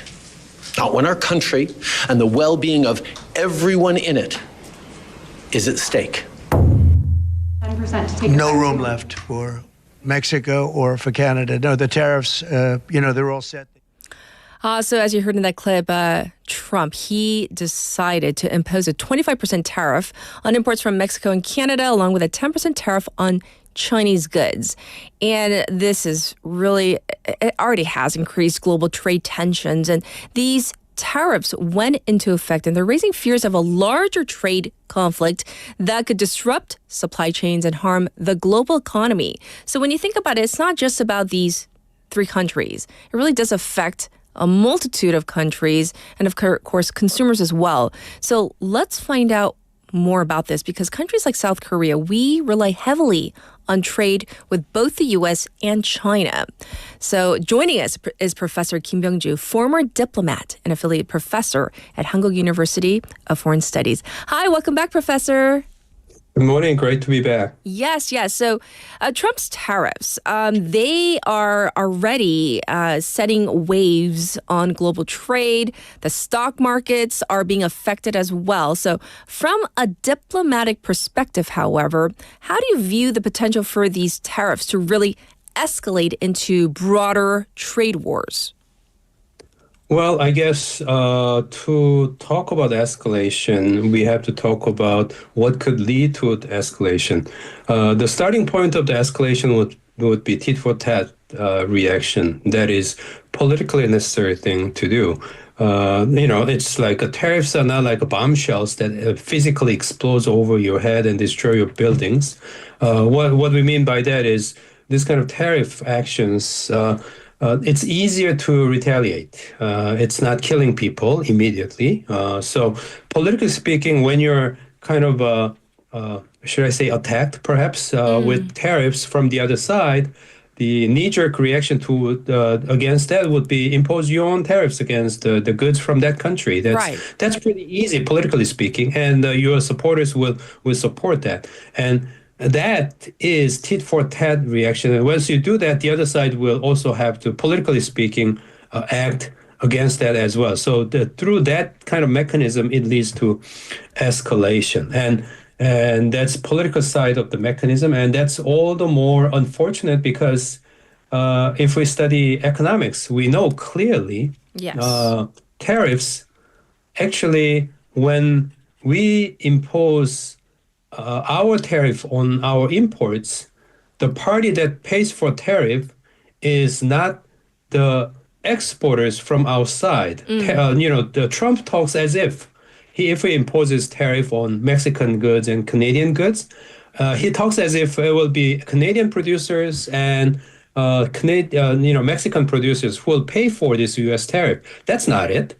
We know actually. What these Canadian producers and Mexican producers will be doing will be charging extra for the amount of tariff to American consumers. And that's American consumers who will pay for this tariff. Yes. And they don't talk about that. They don't face this easy, simple reality, talking as if this is a burden on the side of Mexicans and Canadians. Of course, in the long run, if these products become more expensive with tariff, the hope on the side of Trump will be that American consumers will walk away from these more expensive goods. The thing is, that's going to happen when there are American alternatives, good enough, similar quality or whatever alternatives. But when you say American consumers are already buying these goods, there are reasons why they're buying these goods. And there are reasons why that would make American alternative unavailable or unattractive. So in that case, what's going to happen is American consumers just paying for this tariff while continuing to buy these products, not producing the intended results. So that's why. Well, I'm not an economics professor. I'm not going to go on too long on this side. But what we are saying is, politically speaking, it's going to produce tit-for-tat reaction. It's going to lead to escalation. But economically speaking, if you impose your own tariffs on your imports, your consumers are going to pay for it, not the other side, really. Yes. And even with China, originally a 10% tariff, I believe he doubled that to 20%, if I'm not mistaken. But the whole thing that the view that you just proposed, the fact that the political dynamics that will ensue because of these tariffs, especially between two mega superpowers, the U.S. and China, this is going to escalate even more, don't you think, Professor? Right. Because of the obvious political mechanism for tit for tat leading to escalations, I think that's what we can imagine. Even though it's going to be only hurting the side that's imposing tariffs, I think we will see the escalation, and diplomatically, politically, we will see increasing confrontation between the superpowers. And many observers, recently Ukraine has become a real hot topic, and many strategists, international relations experts observing Ukraine case, what they've been saying is that actually United States' actual real target for aggression or whatever its aggressive action is on China. And that's why they're trying so hard to put Russia on their side. Trump realizes that he cannot fight Russia and China at the same time. But the thing is, Russia is an easier one to deal with, and the United States is absolutely superior to Russia, and you can ultimately kind of influence and control Russia if you give in Ukraine. That's why analysts saying, Trump is working on putting Russia on its side, and because Trump wants to confront China ultimately. So going back to your question, confrontation between China and the United States, looks like what we are looking ahead is the path of escalation of the tensions. Yes. And so we all know, like traditionally, the U.S. and China, friendly in air quotes, but also obviously adversaries as well. But with traditional allies like Canada and Mexico, I mean, this hits a little bit different for anyone who has followed, American politics and world politics. What are the long-term implications, especially for things like international alliances and once again, the diplomacy between and among these types of countries?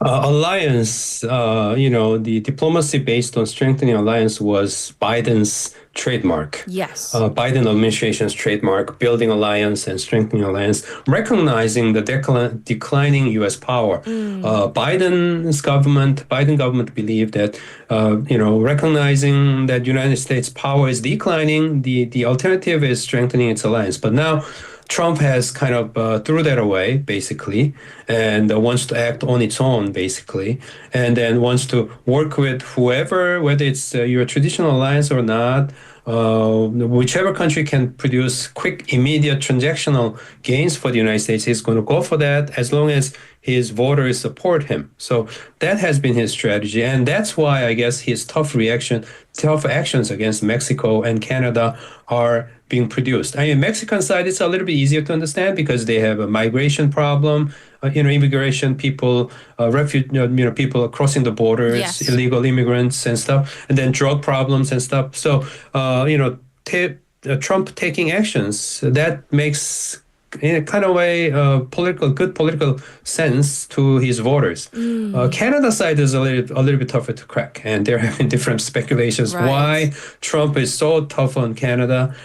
Still, people are thinking, well, it's because Canada is nice, Canada is kind, so he feels that he can get on their case and then banging on them. But we don't have a good answer to it so far, at least. Indeed. And so from what I understand, China's political sessions will be opening very soon. And do you think that this will kind of add fuel to the fire in terms of the tensions between the two superpowers right now? We'll have to wait and see on this side. Annually, every time around this time of the year, we have the two-session season where Chinese People's Political Consultative Conference takes place together with National People's Congress. Sure. And there they talk about economic growth targets and industrial policy goals and stuff like that. Those will be talked about for sure. But whether China is going to come out like a Trumpian style, talking aggressively, confrontational way, retaliating against the United States at these two political sessions, I'm not sure. Xi Jinping used to have that kind of confrontation style leading up to the third term renewal Yes. And it might have been necessary politically speaking, but now he's in a much more secure position at the moment. And I would like to make a bet on the side where we can say China will show more cooler side, at least a rhetorical sense. In reaction to the United States at this 2 sessions for now. Yes, and I think the big question people are asking here domestically in Korea is this. The tariffs, what kind of impact can Korea and Korean companies such as, the big ones, Kia, Samsung, LG, POSCO, etc., what can we kind of look forward to, not in a good way, in terms of the impact of what's happening with all the tariffs? Let me go back to my very first point that I made in this segment. That is, tariffs is something where when you impose a tariff against imports, it's your consumers who will be paying for this usually. So let's keep that in mind. So if, let's say it happens to Korean products, Korean imports into the United States, if there are attractive American domestic alternative products, then you will be in trouble. So maybe, I'm just guessing out loud, but automobiles, if we agree that American cars are as attractive, almost as attractive as Korean cars, then Korean cars increasing prices will actually affect their consumption for sure. But I don't know to what extent they are going to go. American consumers, because of higher price of Hyundai and Kia, they are going to buy American cars more. Maybe they would, but to what extent they're going to go, I'm not sure. Semiconductor side, it's further unclear because I don't think, in fact, Intel is one, but I don't think, in fact, there are clear American alternatives. So it will be American consumers, American businesses that are buying Korean chips. They'll end up paying higher prices. And then POSCO, steelmaker, I think it would be kind of similar as well. So fundamentally speaking, Trump is shooting his own foot. If he imposes these tariffs on Korean products, but Korea might have to react and retaliate politically and necessary action perhaps. And so we cannot rule out all these different things. But let's keep in mind, for now, I think Korea has to make a very clear point as a potential leverage. We shouldn't talk about it upfront right now, but when United States comes up with these tough actions, Korea should highlight the fact that Korea is number 1 importer of American beef. Korea is number 2 importer of American oil. Number 5 importer in the world of American natural gas. Yes. And then number 4 importer of American arms, defense products in the world. So we might want to highlight these kind of leverage points in the negotiation and try to prevent or minimize damages that could result from potential action by the Trump government. Thank you for the insight on that point. And as we wrap up our discussion today, Professor, I'm very curious. In your opinion, with your expertise, what do you think Trump and the Trump administration has to gain from just the get-go, as soon as he stepped into the Oval Office again, setting off all these, people calling them Trump's tariffs. What is ultimately his end game, do you think? He is not running for re-election. I don't think he can do so constitutionally as it is right now. So he may just want to remain as a hero of his supporters. And so that's why he wants to be seen tough guy taking actions for American people. But the thing is, as I've been talking about throughout this segment today, tariff only hurts their own country, basically. And so I don't know. At this moment, I'm convinced it's not going to be sustainable. Trump tariff will result in serious inflation in the U.S. economy. And he is now cutting taxes on the rich and reducing income taxes. So government will further see reduction in its revenue. U.S. government will further go into fiscal crisis. And then U.S. economy will go into inflational crisis-driven inflation. I just cannot imagine how this Trumpian economic policy could remain sustainable beyond short-term kind of gesture and dramatic actions. And I may be proven wrong, but I just cannot think of any scenario where Trumpian style of economic policy we've been seeing for the last few weeks will remain in place in the long run. It's just my personal opinion. And of course, we value your opinion, and that's why we have you on today. Thank you so much for your thoughts and your expertise on this very hot matter. Thank you, Professor. Take care.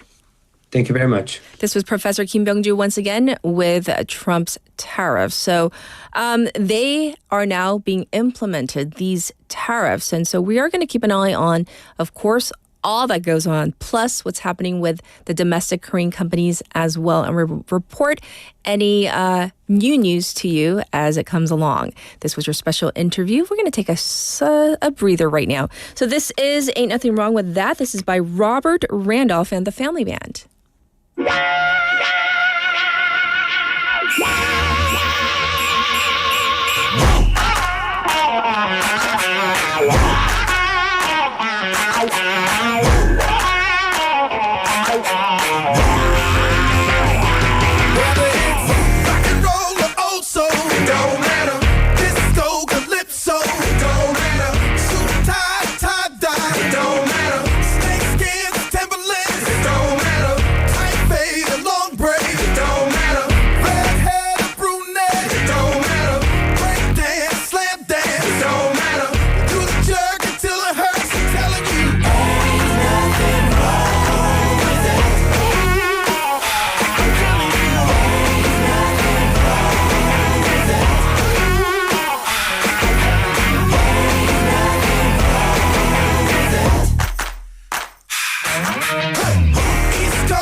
Get your local up-to-date news from Korea and abroad right here on Morning Wave in Busan with Catherine.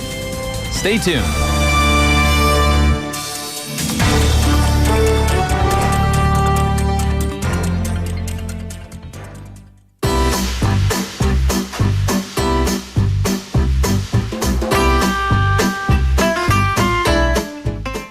It is now time for Skills 101. We have Jennifer here. Good morning. Good morning. We're congratulating each other. Yeah. Off air. School's in session. Love Kids this are off feeling to of school. a new semester. Yes. Don't we all? Parents unite, right? So real quick, we're talking about during your college years, did you live in the dorms? Did you live independently? I lived independently. And how was that? What was that like?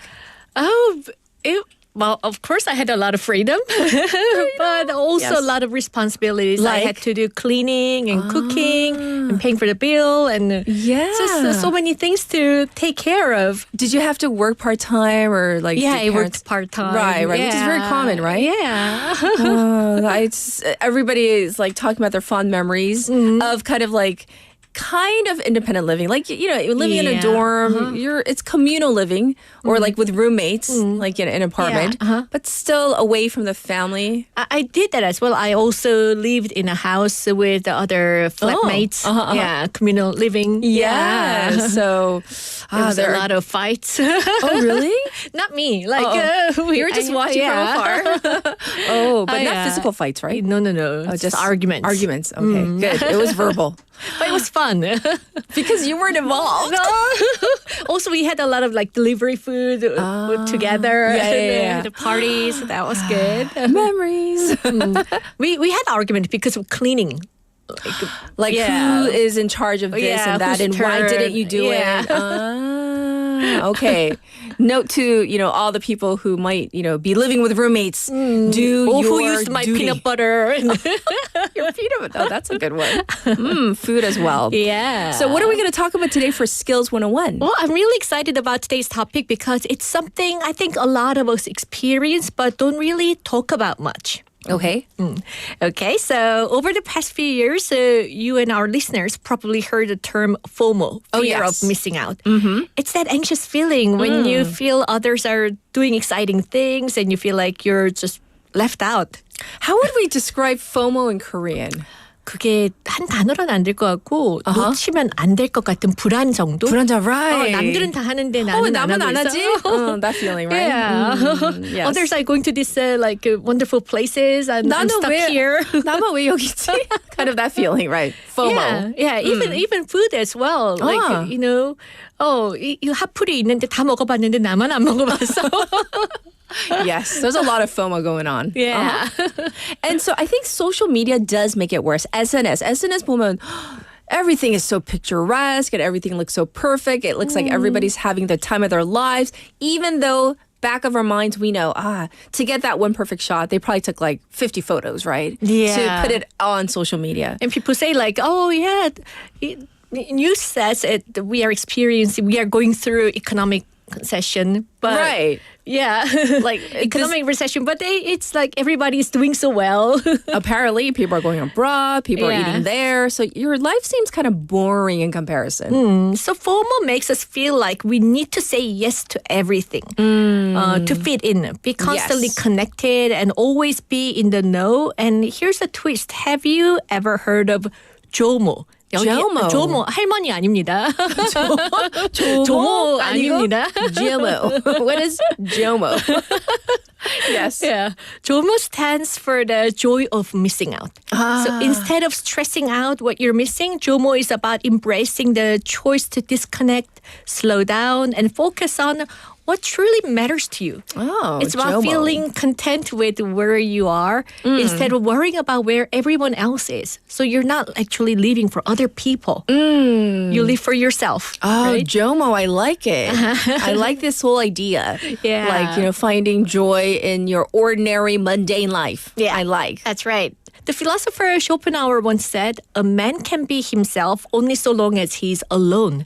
And he does not love solitude. He will not love freedom. For it is only when he's alone that he is really free. So that's kind of deep. Yeah.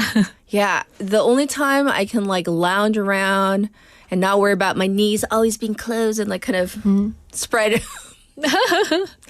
spread eagle. And is when I'm alone. When no one's looking and I don't have to worry about how do I look on camera or what if someone's watching me? Yeah, that's true. Yeah. So, the thing is this though. In theory, it sounds so good, JOMO, but ignoring this whole FOMO, I mean, it can be difficult for some people, don't you think? Yes. So how do we actually embrace this whole idea of JOMO?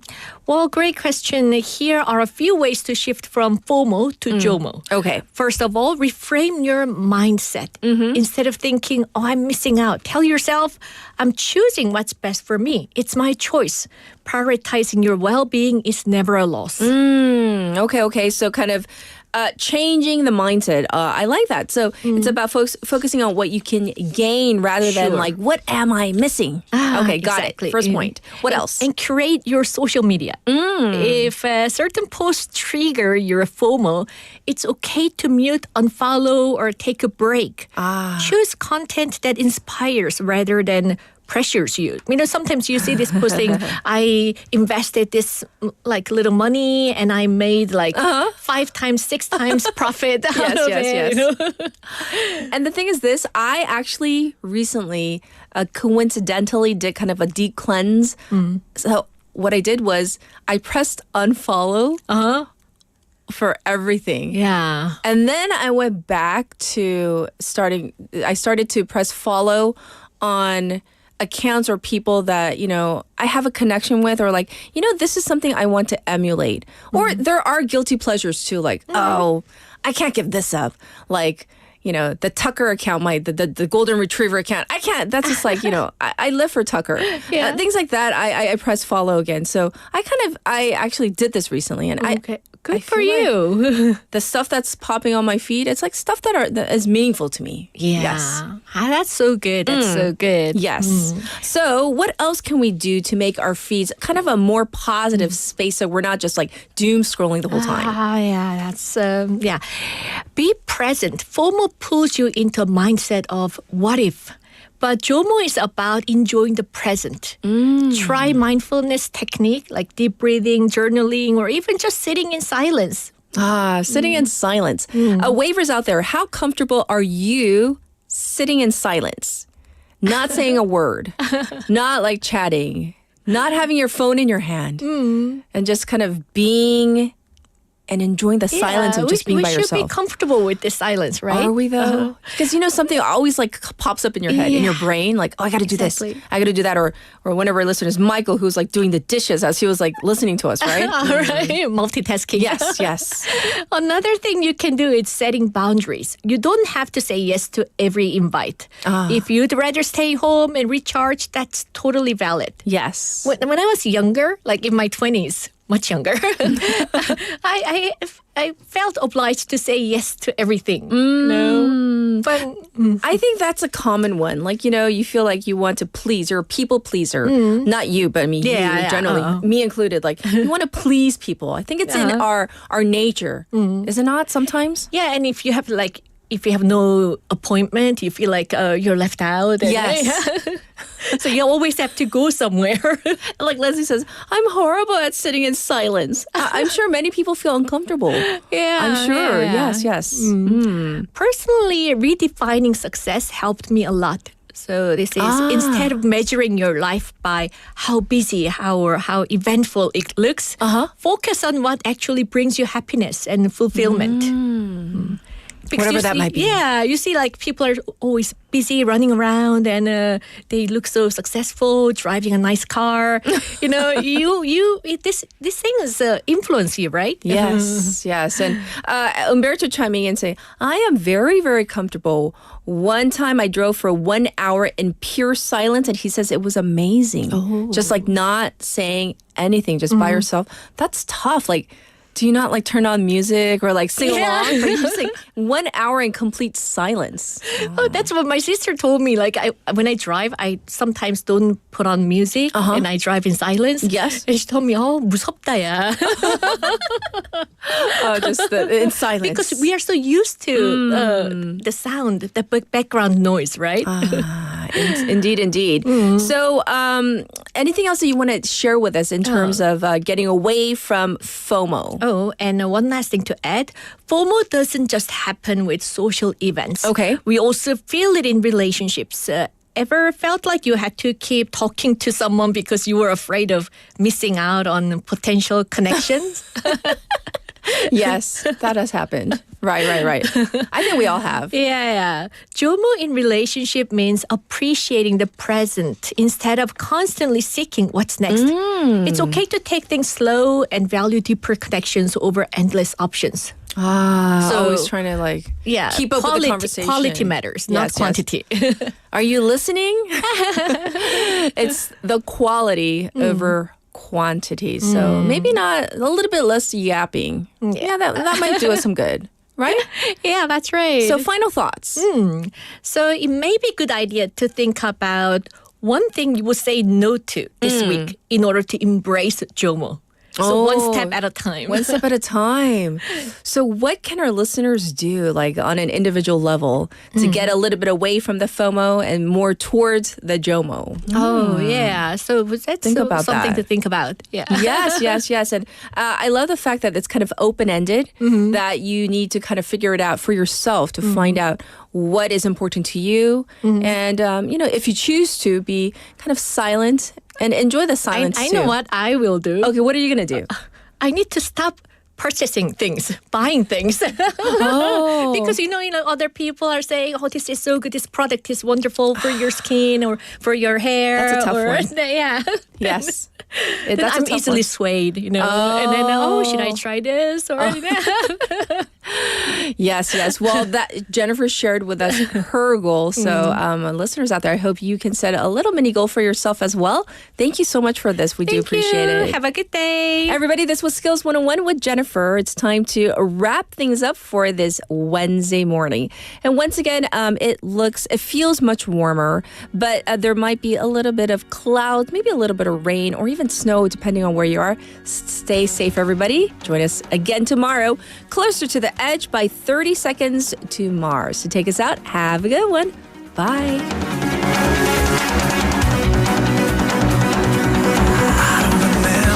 Moment I tried to forget, I lost myself. Is it better not said? Now I'm closer to the edge. It was 1,001 and 1,000,002, time to go down in flames, and I'm taking you closer to the edge.